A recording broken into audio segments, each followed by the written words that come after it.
Good morning. I wanted to start with you first of all. Tell us about, really good, thank you. Tell us about life growing up in Hackney as a teenager, because you said it was hard at times. Yeah, first of all, I didn't really kind of fit in with anyone. I kind of always tried to fit in, and it kind of never really worked for me at first. And I didn't really know who I was, you know. It was a bit crazy at first, yeah. And so, I mean, it's safe to say that you really had very little interest, things that sparked your imagination, and no direction, no course. No, I didn't have a clue what I wanted to do.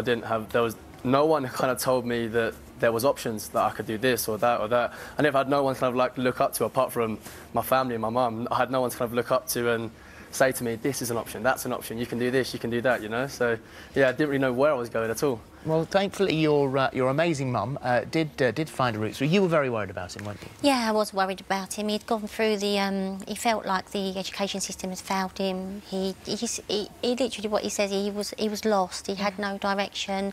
It had been a hard time in general, and he just didn't have no focus, so... So how did you find out about this? Because many mums and dads will be thinking, oh, how can I help and what can I do? But you did something quite extraordinary, because this was on December the 12th and you saw something that, as we now know, changed his life forever, and this was getting involved in snow camp. Yeah, I was at home and I see they were at the Battersea Park, they were doing a promotion, and I saw it on telly, and it was like a light bulb moment. I just thought, Jonjoe would love this, it would be amazing.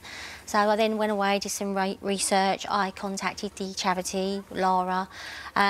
We got him on the programme, it's First Tracks, and then he was given a bursary to complete the whole First Tracks. It's Graduate, then Excel, and it was something he was just naturally gifted at.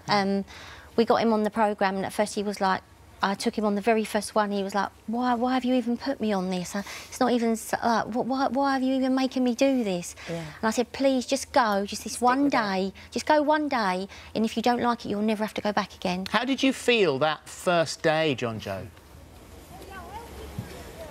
I didn't have a clue what to feel, you know. I was going to kind of make mum kind of be quiet and kind of keep going, and ended up loving it. But like at first I didn't know anybody, I didn't know no one, I was on my own. Normally you'd go with a youth group, and like I wasn't part of a youth group at that time, so yeah, I was nervous, I didn't have a clue, but I just kind of sucked it up and just wanted to make mum smile, you know. So I went, and that day changed my life, yeah. Well, you're obviously either have a very natural ability for this, or you had the right people around you that put praise where it was due, yeah. Because you seem to fast-track yourself and pick it up and sort of go through the system very, very quickly. Yeah, I always grew up on rollerblades, so I kind of had a lot of the movements from that. But yeah, I just needed, for me, like, with someone to say well done and give me kind of props to what I was doing. And yeah, I picked it up really quickly, and I kind of knew from the day one that was me. I was sold, and